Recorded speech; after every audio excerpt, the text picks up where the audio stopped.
ସମସ୍ତଙ୍କୁ ନମସ୍କାର। ମୁଁ ଶିବାନୀ ମହାନ୍ତ, ଶିକ୍ଷକ ପ୍ରଶିକ୍ଷିକା। ଆଜି ନବଭାରତ ସାକ୍ଷରତା କାର୍ଯ୍ୟକ୍ରମ ଓଡ଼ିଶାର ଉଲ୍ଲାସ ଭାଗ 1କୁ ଆପଣମାନଙ୍କୁ ସ୍ୱାଗତ ଜଣାଉଛି। ଆଜି ଆମେ ଦ୍ୱିତୀୟ ଅଧ୍ୟାୟ କଥାବାର୍ତ୍ତାର 10ରୁ 20 ପର୍ଯ୍ୟନ୍ତ ସଂଖ୍ୟା ଚିହ୍ନିବା, ପଢ଼ିବା ଓ ଲେଖିବାକୁ ଆଲୋଚନା କରିବା।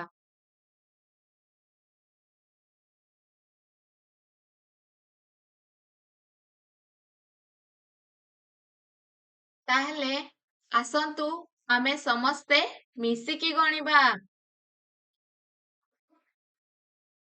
ଆପଣମାନେ କୁହନ୍ତୁ, ଚିତ୍ରରେ ଆମେ କଣ ଦେଖୁଛନ୍ତି? ହଁ ଆଜ୍ଞା, ଚିତ୍ରରେ ଆମେ ନଳ ଦେଖୁଛନ୍ତି। କେତୋଟି ନଳ ଦେଖୁଛନ୍ତି? 1, 2, 3, 4, 5, 6, 7, 8, 9, 10। ତାହେଲେ ଚିତ୍ରରେ ଆମେ କେତୋଟି ନଳ ଦେଖୁଛନ୍ତି? 10ଟି ନଳ। ତାହେଲେ ୟାକୁ ଆମେ ସଂଖ୍ୟାରେ କଣ କୁହନ୍ତି? 10। ଠିକ କହୁଛନ୍ତି।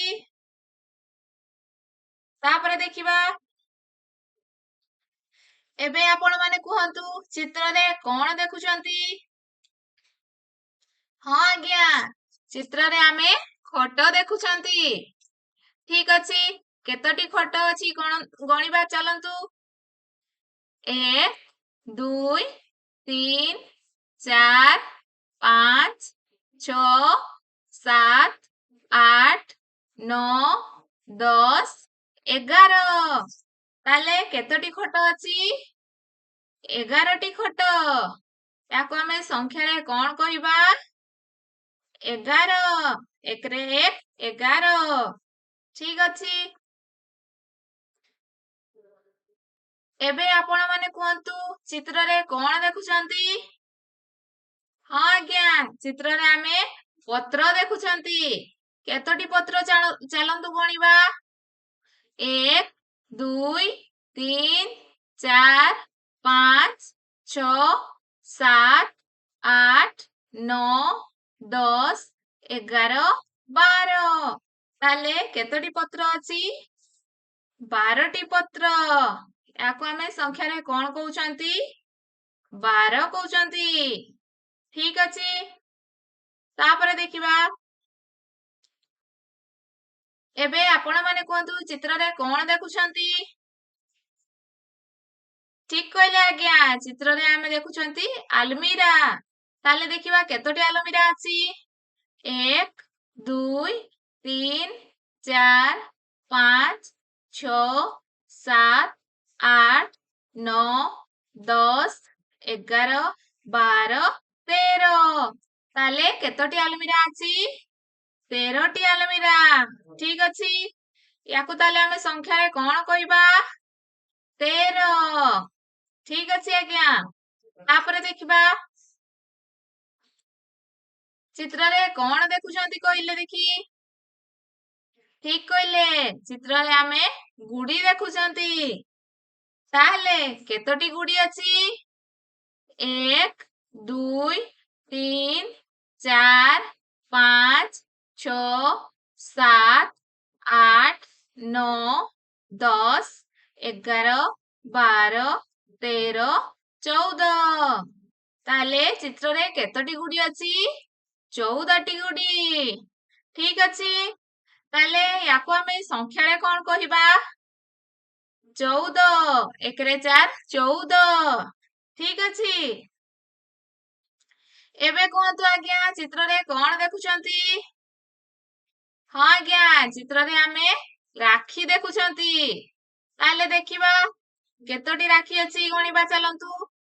1, 2, 3, 4, 5, 6, 7, 8, 9, 10, 11, 12, 13, 14, 15। ତାହେଲେ କେତୋଟି ରାକ୍ଷୀ ଅଛି? 15ଟି ରାକ୍ଷୀ। ୟାକୁ ଆମେ ସଂଖ୍ୟାରେ କଣ କହିବା? 15। 1ରେ 5, 15। ଠିକ ଅଛି। ଏବେ ଆପଣ ମାନେ କୁହନ୍ତୁ ଆମେ ଚିତ୍ରରେ କଣ ଦେଖୁଛନ୍ତି?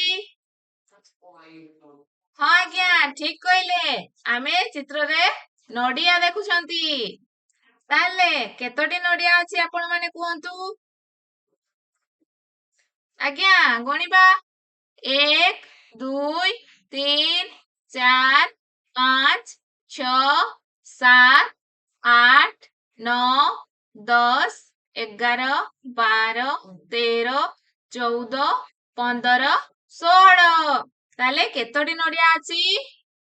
16ଟି ନଡିଆ ଅଛି। ଠିକ ଅଛି। ତେବେ ୟାକୁ ଆମେ ସଂଖ୍ୟାରେ କଣ କହିବା? 16 ଏକରେ 6 16 ଠିକ ଅଛି ଆଜ୍ଞା। ଏବେ ଆପଣ ମାନେ କୁହନ୍ତୁ ଚିତ୍ରରେ କଣ ଦେଖୁଛନ୍ତି? ହଁ ଚିତ୍ରରେ ଆମେ ଡାଳିମ୍ବ ଦେଖୁଛନ୍ତି। ଏବେ ଡାଳିମ୍ବ କେତୋଟି ଅଛି ଗଣିବା ଚାଲନ୍ତୁ। 1 2 3 4 5 6 7 8 9 10 11 12 13 14 15 16 17 ତାହେଲେ କେତୋଟି ଡାଳିମ୍ବ ଅଛି? 17ଟି ଡାଳିମ୍ବ ଅଛି। ଠିକ ଅଛି। ୟାକୁ ଆମେ ସଂଖ୍ୟାରେ କଣ କହିବା? 17 ଏକରେ 7 17 ଠିକ ଅଛି। ଏବେ ଆପଣ ମାନେ କୁହନ୍ତୁ ଚିତ୍ରରେ କଣ ଦେଖୁଛନ୍ତି? ହଁ ଆଜ୍ଞା ମାଛ ମାନେ ପହଁରୁଛନ୍ତି। ତାହେଲେ ଦେଖିବା କେତୋଟି ମାଛ ଅଛନ୍ତି? 1 2 3 4 5 6 7 8 9 10 11 12 13 14 15 16 17 18 ତାହେଲେ କେତୋଟି ମାଛ ଅଛନ୍ତି? 18ଟି ମାଛ। ୟାକୁ ଆମେ ସଂଖ୍ୟାରେ କଣ କହିବା? 18 ଏକରେ 8 18 ଠିକ ଅଛି। ଏବେ କୁହନ୍ତୁ ଚିତ୍ରରେ କଣ ଦେଖୁଛନ୍ତି? ହଁ ଆଜ୍ଞା ଚିତ୍ରରେ ଆମେ କିଛି ମୋତି ଦେଖୁଛନ୍ତି। ତାହେଲେ କେତୋଟି ମୋତି ଅଛି ଦେଖିବା ଗଣିବା ଚାଲନ୍ତୁ। 1 2 3 4 5 6 7 8 9 10 11 12 13 14 15 16 17 18 19 ତାହେଲେ କେତୋଟି ମୋତି ଅଛି? 19ଟି ମୋତି। ବହୁତ ବଢିଆ। ୟାକୁ ଆମେ ସଂଖ୍ୟାରେ କେମିତି ଲେଖିବା? 19 ଏକରେ 9 19 ଠିକ ଅଛି। ଠିକ ଅଛି ଆଜ୍ଞା। ଏହାପରେ ଦେଖିବା ଇଏ କଣ ଦେଖୁଛନ୍ତି? ହଁ ଇଏ ହେଲା ଦିଆସିଲି କାଠି। ତାହେଲେ କେତୋଟି ଦିଆସିଲି କାଠି ଅଛି ଦେଖିବା? 1 2 3 4 5 6 7 8 9 10 11 12 13 14 15 16 17 18 19 20ଟି ତାହେଲେ କେତୋଟି ଦିଆସିଲ ଅଛି? 20ଟି ବହୁତ ବଢିଆ। ୟାକୁ ଆମେ ସଂଖ୍ୟାରେ କଣ କହିବା? 20 ତାହେଲେ ଆମେ ନିଜେ ନିଜେ ଗଣି ଶିଖିଗଲେ। ଏବେ ଚାଲନ୍ତୁ ଚିତ୍ର ଦେଖିବା। ଏବେ ଚିତ୍ର ଦେଖିକି ଆମେ ଗଣିବା। ଆପଣ ମାନେ କୁହନ୍ତୁ ଏଇ ଚିତ୍ରରେ କେତୋଟି ପ୍ରଜାପତି ଅଛନ୍ତି? ଦେଖନ୍ତୁ।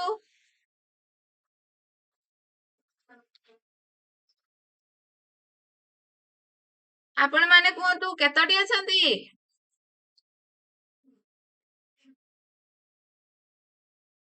ହଁ ଆଜ୍ଞା ଠିକ କହୁଛନ୍ତି। ତାହେଲେ ଚିତ୍ରରେ ଆମର 13ଟି ପ୍ରଜାପତି ଅଛନ୍ତି। ବହୁତ ବଢିଆ। ଏବେ କୁହନ୍ତୁ ଏଇ ଚିତ୍ରରେ କଣ ଦେଖୁଛନ୍ତି? ହଁ କିଛି ପତ୍ର ଅଛି। ତାହେଲେ ଚାଲନ୍ତୁ ଗଣିବା କେତୋଟି ପତ୍ର ଅଛି? ଆପଣ ମାନେ ଗଣିକି କୁହନ୍ତୁ ବର୍ତ୍ତମାନ।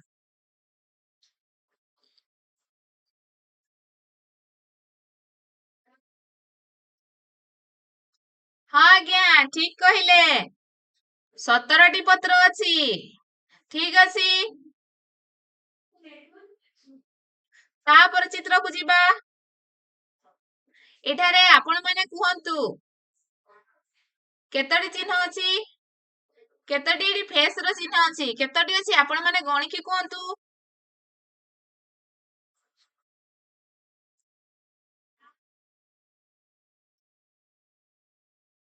ହଁ ଠିକ କହୁଛନ୍ତି। ଏଠି 13ଟି ଚିହ୍ନ ଅଛି।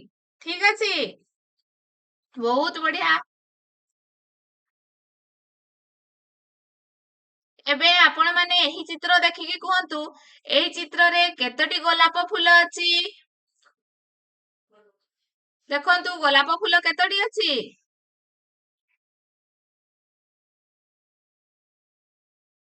ଦେଖିଲେ?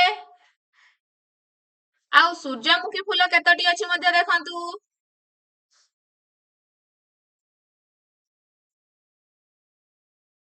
ଠିକ ଅଛି, ଆପଣ ମାନେ ଠିକ କହୁଛନ୍ତି। ତାହେଲେ ଆମର 8ଟି ଗୋଲାପ ଫୁଲ ଅଛି ଏବଂ 11ଟି ସୂର୍ଯ୍ୟମୁଖୀ ଫୁଲ ଅଛି। ଠିକ ଅଛି, ବହୁତ ବଢିଆ। ଏବେ ଆପଣ ମାନେ ଚିତ୍ର ଦେଖିକି କୁହନ୍ତୁ, ଏଇଟା କଣ ଦେଖୁଛନ୍ତି? ହଁ, ଇଏ ଗୋଟେ ଗଛର ଚିତ୍ର। କୋଉ ଗଛ? ସେଓ। ହଁ ହଁ, ତାହେଲେ ଆପଣ ମାନେ କୁହନ୍ତୁ, ଚିତ୍ରରେ କେତୋଟି ସେଓ ଦେଖୁଛନ୍ତି?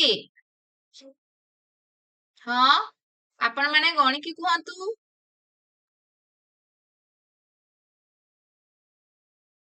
ଠିକ କହୁଛନ୍ତି, ଚିତ୍ରରେ 12ଟି ସେଓ ଅଛି। ବହୁତ ବଢିଆ। ଏବେ ଆମେ କ ସ୍ତମ୍ଭ ସହିତ ଖ ସ୍ତମ୍ଭର ଉପଯୁକ୍ତ ଉତ୍ତରକୁ ମିଳନ କରିବା। ଆପଣ ମାନେ କୁହନ୍ତୁ, ବର୍ତ୍ତମାନ ତ୍ରିଭୁଜାକାର ଚିତ୍ର କେତୋଟି ଅଛି ଦେଖନ୍ତୁ? ତିନି କୋଣିଆ ଚିତ୍ର ବା ତ୍ରିଭୁଜାକାର ଚିତ୍ର ଆମର କେତୋଟି ଅଛି?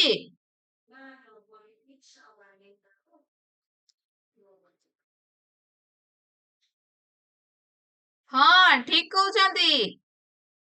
ସେଇପରି ଚିତ୍ର ଆମର 16ଟି ଅଛି। ତାହେଲେ 11ଟା ଯୋଡିଦବା।